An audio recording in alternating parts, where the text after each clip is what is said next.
I love caffeine. I love thinking about it. I love the moment before I have it. I love my first sip. I love the effects when I start feeling the caffeine. I really sound like an addict right now, and I don't think I am because I don't get headaches when I don't have it. But I really value caffeine. I think it's an amazing drug, okay? And that started to make me think a little bit more deeply about how much I enjoy the anticipation of having caffeine, how much that brings excitement in my life. And I'm like, why can't I feel that about my whole day? Why can't I feel that the moment I wake up? Because lately, how I've been waking up, and that's kind of been the story of my life, is I will dread the day ahead. I wake up and I don't want to wake up. I don't want to lock in. I don't want to put the work. I don't want to get after it. I wish I could just stay to sleep for the rest of my life. Like, I just want to live in my dreams. But that's just not reality. You actually do have to wake up and live your life. So I wake up and I just kind of feel really low energy, depressed, like just not wanting to do life. But then I start thinking about caffeine, about an hour in, or I try to wait an hour and a half before I have my first sip. And the moments before I get so excited. So I'm like, why can't I feel that the moment I wake up? And I was like, the only times that I do like to wake up in the morning and enjoy my day is when I'm going on vacation. So when I have something to look forward to, it's so easy for me to wake up and go to the airport because you know what's ahead of you. You know it's something that you are looking forward to. So it's easy to wake up in the morning when you are anticipating a really fun day. And I'm like, can I have this attitude towards my life?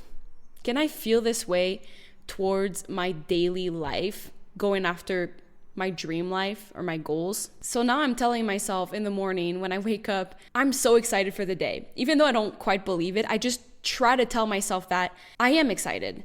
And the trip is not maybe a vacation I'm going on, but it's the trip of life, the journey of life. I think it works if you only start to kind of gamify your life. Like, view your life as some sort of game. And this kind of goes into kind of believing that you're in a simulation and that you're the main character of the video game. And what do? They try to level up. I'm not a video gamer, but I just kind of know how video games work. You have a main character and that person is trying to get better. This is you in real life. You're trying to level up. You're trying to be better than who you were at the prior level. You're trying to gain skills, expertise, and knowledge so that you can make better decisions and you can achieve different levels for yourself and have a different outcome. And when you play a video game, it's supposed to be fun. So if your life is a video game, you should view it as something that is fun to do. So the person that is playing the video game is your higher self, okay? So imagine that your physical body right now, like who you are, is the main character of a video game, but you have someone controlling you, and that someone is the highest version of yourself. And they're trying to make you level up, to become that version of you. You gotta ask yourself, what are the metrics that you're gonna use to gauge how you're leveling up? Because in a video game, you have metrics that tell you like which level you're at. But what is it in your real life? And think about, you don't wanna be measuring yourself from who you were yesterday because those progress are so small that it's going to be really hard to judge. You have to think about it year after year. Who were you last year? Who are you this year? And where are you going next year? And what are those metrics that you're trying to gauge? Is it the amount of friends you have, or more specifically, the quality of your friends that you have? Is it the work that you do? Is it how good you feel about yourself? Like, what are the things that you're measuring that's telling you you are leveling up? For me, it's my ability to live my daily life with joy and peace and trust, okay? Like, if I live that way, I feel like I'm getting closer to the person that I want to become. But it's so easy to revert back to who you were or your lower vibrancy. It's easy to fall victim to your brain that's telling you that you're not enough and gives you all these insecurities. So my goal is to have less of the lizard brain and more of my evolved brain, like the evolved consciousness that I am. I'm getting a little woo-woo here, but the main point is that you need to view your life as a game and you have to want to play it. If you're competing against someone in an industry or a career or whatever goal you have, and they're having fun doing it while you're viewing it as work, they're always going to outperform you.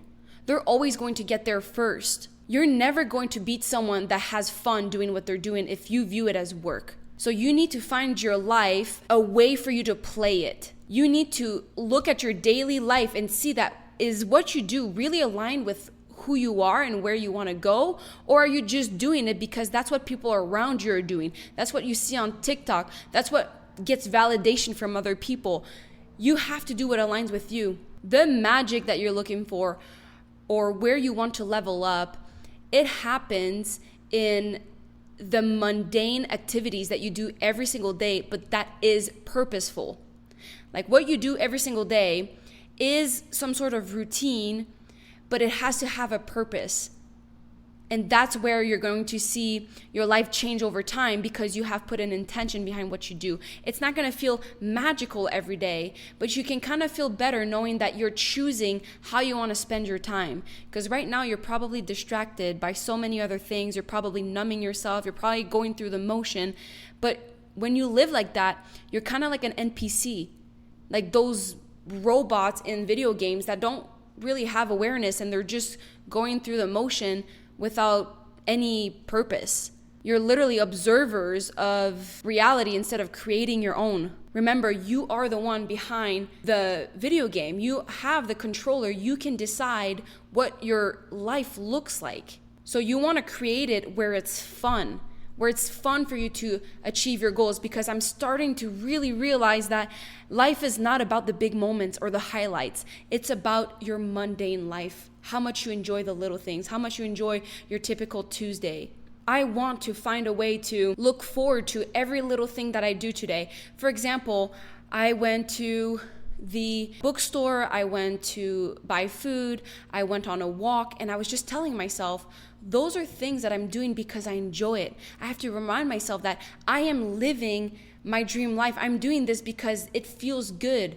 Yes, it's like discipline for me to not rot in bed. I guess I could be lazier and do nothing, but that wouldn't really feel intentional and it wouldn't feel aligned. But doing those things, even though they're not high energy, crazy dopamine rushes, there's still activities that feel good. And I have to remind myself that this is me being the main character, living my life. So if you really want to enjoy what you're doing and not feel like that self-discipline version of you is so painful, you have to enjoy what you're doing. And how do you know if it's aligned with you? Think about, what are your thoughts when you take a shower? When you take a shower, you don't have normally some external stimulation. You don't have like input that is not from you. It's literally just you and your thoughts that are kind of just coming to you.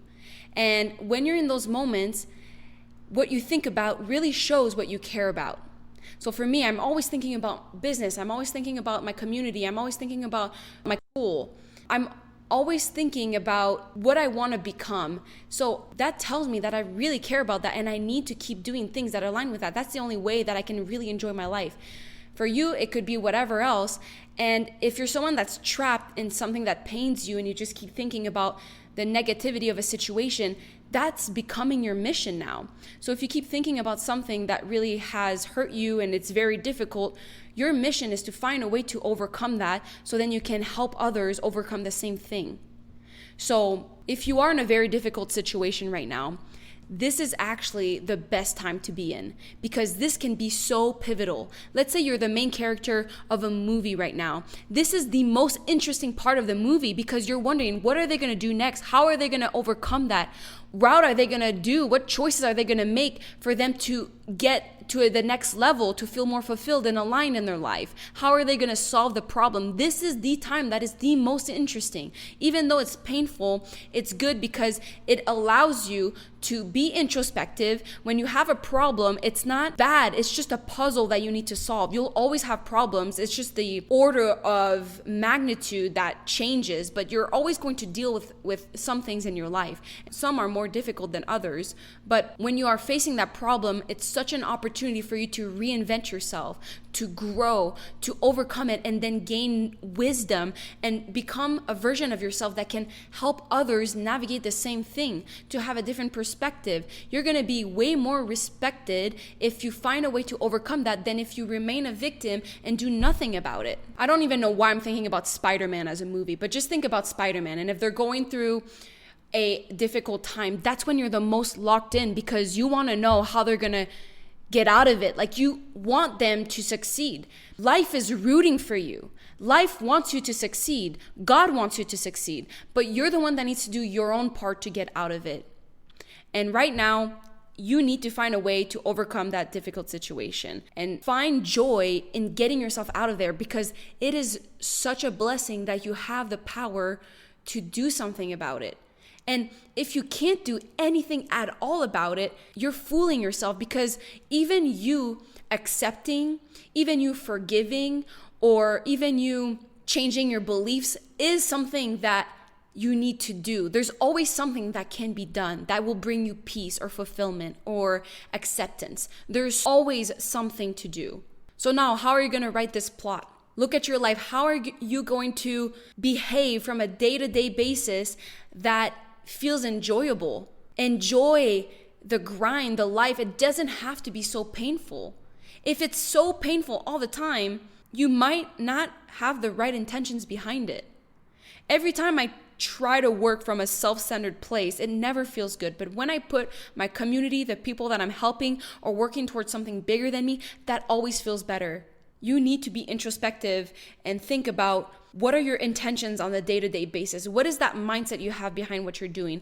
And sometimes you just got to fake it till you make it. I tell myself I'm excited for the day when it's not true, but just telling myself that, sometimes I'm getting a bigger pep in my step, because I'm like, okay, yeah, I am excited for my life. I am going to get after it. You know, I am on my vacation, the vacation of the journey of life.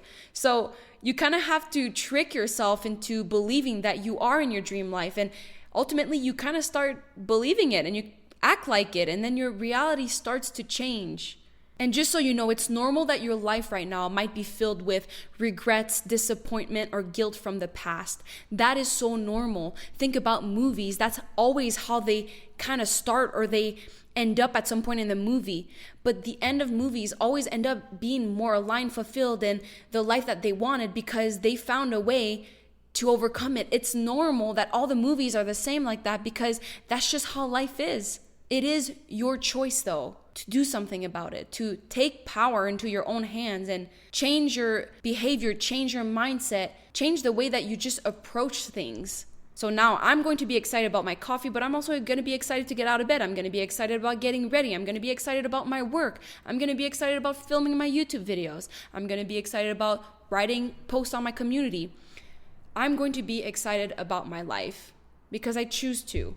And even though sometimes I don't actually feel it, at least telling myself I will gets me in a better chance to feel it than if I just succumb to the normal habitual feeling of dread. If I feed into that, I'm just going to keep it growing. But I want to change that. And that starts with my approach. So I hope this video helped you maybe change your perspective a little bit. That's all I care about. It's that it makes you think. It makes you want to act different. It makes you believe that you can change your life to become whatever you want it to be.